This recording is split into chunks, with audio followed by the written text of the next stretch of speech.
الحمد لله رب العالمين وبه نستعين والصلاة والسلام على أشرف الأنبياء والمرسلين وعلى آله وأصحابه أجمعين ومن تبعهم بإحسان إلى يوم الدين. وعن أبي أيوب الأنصاري رضي الله عنه عن النبي صلى الله عليه وسلم قال: إذا أتيتم الغائط فلا تستقبلوا القبلة ولا تستدبروها ولكن شرقوا أو غربوا. معزز حاضرین، ہم لوگ پچھلے درس میں قضاء حاجت سے متعلق کچھ آداب کو جانا تھا. اس میں پہلا ادب یہ جانا کہ انسان کو جب ضرورت ہو رہی ہے تو دور کہیں چلے جانا چاہیے. اگر گھر پر پردے کے ساتھ بندوبست نہیں ہے ضرورت پوری کرنے کا تو انسان کو چاہیے کہ دور کہیں چلے جانا چاہیے. جیسا کہ نبی اکرم صلی اللہ علیہ وسلم جب بھی قضاء حاجت کے لیے جاتے تو آپ اتنی دور چلے جاتے کہ لوگوں سے اوجھل ہو جاتے تھے. یہ تک حدیث میں وارد ہوا ہے. اب تک جو آداب ہم پڑھے وہ قضاء حاجت سے پہلے اس میں ایک آخری ادب ہے. وہ ادب یہ ہے کہ قضاء حاجت کے وقت قبلے کی طرف منہ اور پیٹھ یہ نہیں کرنا چاہیے.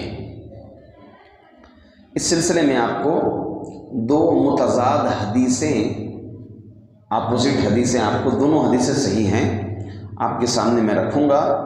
پھر علماء ان دونوں حدیثوں کے سلسلے میں کیا کہتے ہیں اس مسئلے کی میں آپ کے سامنے وضاحت کروں گا. پہلی حدیث ابو ایوب انصاری رضی اللہ عنہ کی، جس میں نبی اکرم صلی اللہ علیہ وسلم نے فرمایا: اذا اتیتم الغائط فلا تستقبلوا القبلة ولا تستدبروها ولكن شرقوا او غربوا.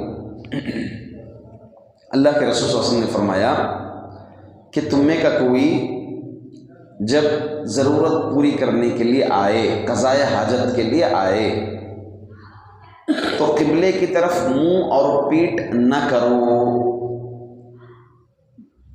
بلکہ تم مشرق یا مغرب کی طرف مڑ جاؤ. ظاہر سی بات ہے یہ قبلہ ہے اور یہ قبلے کا پیچھا حصہ ہے. تو قضاء حاجت کے وقت نہ فیس ادھر ہو قبلے کی طرف، نہ پیٹھ ہو نہ فیس ہو.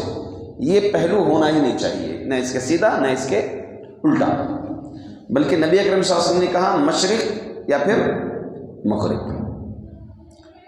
یہ ایک حدیث ہے.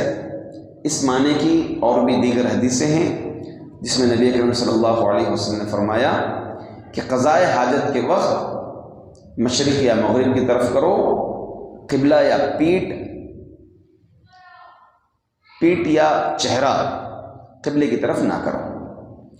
دوسری حدیث پرسوں بھی ہم نے اس حدیث کے متعلق جانا تھا.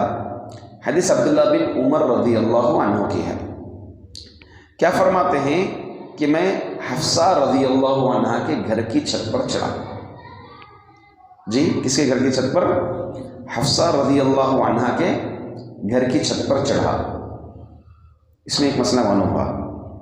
مسئلہ یہ ہے کہ لڑکی کے نکاح ہونے کے بعد شوہر کا جو گھر ہے وہ اپنے گھر کی طرف نسبت کر سکتی ہے.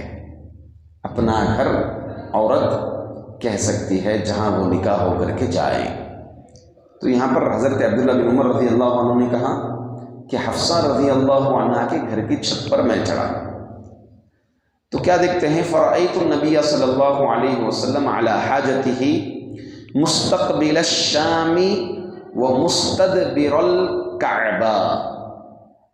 فرماتے ہیں کہ میں نے نبی کریم صلی اللہ علیہ وسلم کو شام کی طرف منہ اور کعبے کی طرف پشت کرتے قضاء حاجت کرتے ہوئے اللہ کے رسول صلی اللہ علیہ وسلم کو میں نے پایا ہے، یعنی جس سمت میں بیٹھا ہوں شام ایسے ہی ہے، شام مطلب بیت المقدس، پہلا ہمارا جو قبلہ تھا بیت المقدس، وہ ملک شام میں ہی تھا، تو اللہ کے رسول صلی اللہ علیہ وسلم چہرہ ادھر کیے ہوئے تھے اور پیٹھ قبلے کی طرف کیے ہوئے تھے۔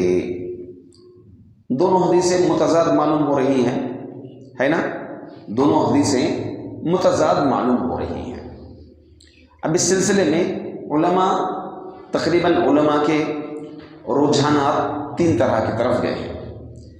کچھ علماء کہتے ہیں پہلی بات کہ یہ جو حکم ہے دوران قضاء حاجت اپنا چہرہ یا پیٹھ قبلے کی طرف نہیں کرنا، کب یہ جب صحرا ہو، صحرا کا مطلب کھلا میدان جب ہو، البتہ اگر چہار دیواری کے اندر ہے مسئلہ، ہاں ایسے باتھ روم بنے ہیں جو چار دیواری کے اندر ہے معاملہ، تو ایسی صورت میں کوئی حرج نہیں ہے، یا پھر آڑ کر کے کپڑا ڈال کر کے بیٹھے ہوئے ہیں تب بھی ایسی صورت میں کوئی حرج نہیں ہے کہ قبلے کی طرف چہرہ یا پیٹھ کرنے کا۔ یہ ایک علماء کا طبقہ۔ دوسرے علماء کا طبقہ یہ کہتا ہے کہ یہ قول ایک ہے، قولی حدیث، اللہ کے رسول صلی اللہ علیہ وسلم کا قول اور فعل اگر ٹکرائے تو فعل کو اللہ کے رسول صلی اللہ علیہ وسلم کے ساتھ خاص کریں گے۔ ہم کس کے ساتھ خاص کریں گے؟ یعنی یہ کہتے ہیں کہ نبی اکرم صلی اللہ علیہ وسلم کے لیے خاص ہے، لہذا امت کیا کرنا ہے؟ امت کیا کرنا ہے؟ قول پر عمل کرے گی، چاہے وہ بند ہو چاہے وہ کھلا ہو، تو تماموں کو کرنا کیا چاہیے؟ قبلے کی طرف پیٹھ اور چہرہ نہیں کرنا چاہیے، مشرق و مغرب کی طرف گھومنا چاہیے۔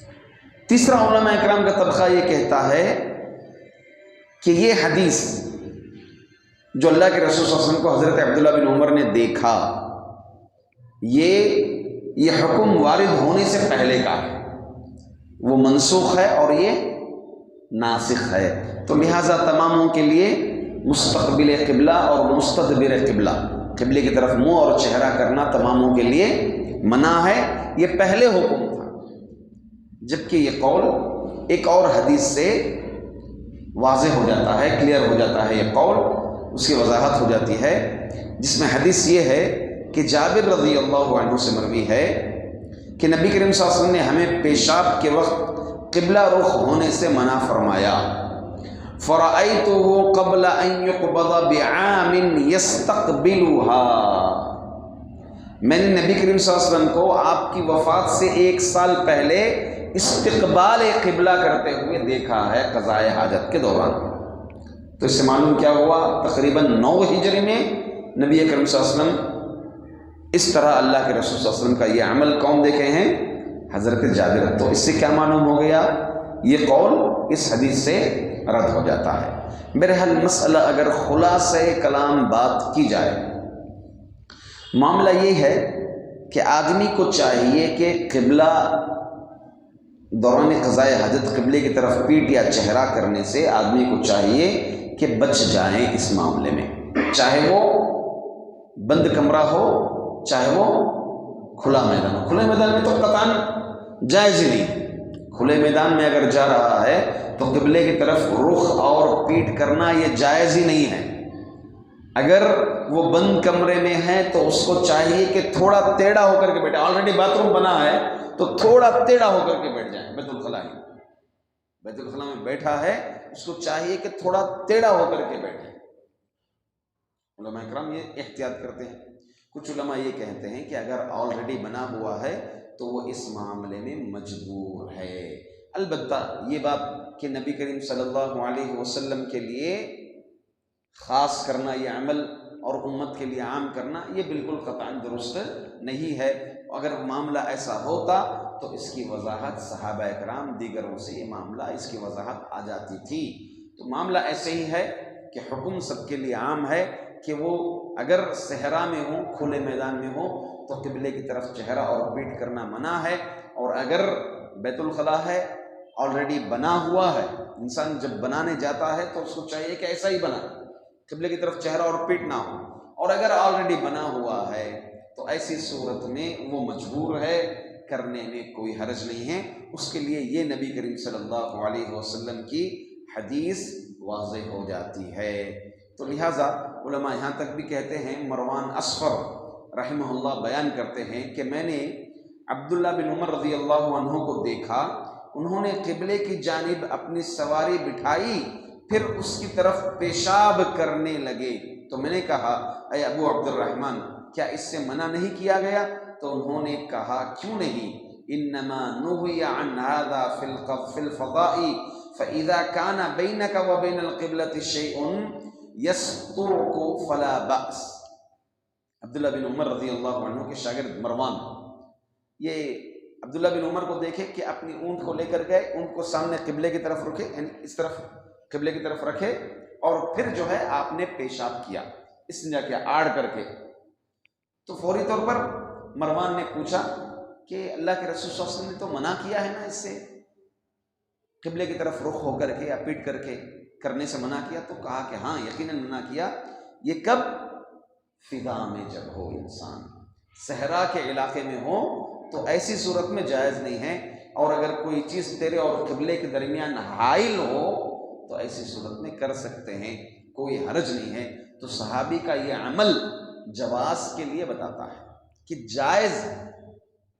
دیکھیں اللہ کے رسول صلی اللہ علیہ وسلم نے زمزم کا پانی کھڑے ہو کر کے پیا، علماء کہتے ہیں کہ یہ ایک جواز کے لیے نبی اکرم صلی اللہ علیہ وسلم نے پیا، یعنی اگر ارجنٹ میں ہے انسان یا پھر کوئی مسئلہ ہے تو ایسی صورت میں کیا ہے، پانی کھڑے ہو کر کے پی سکتا ہے۔ صحابی نے پریکٹیکل یہ چیز کر کے بتائی، یہ واضح کرنے کے لیے کہ اگر صحرے کے علاوہ بند جگہ ہے یا آڑ ہے قبلے کے تو وہاں پر جائز ہے، کوئی حرج نہیں ہے۔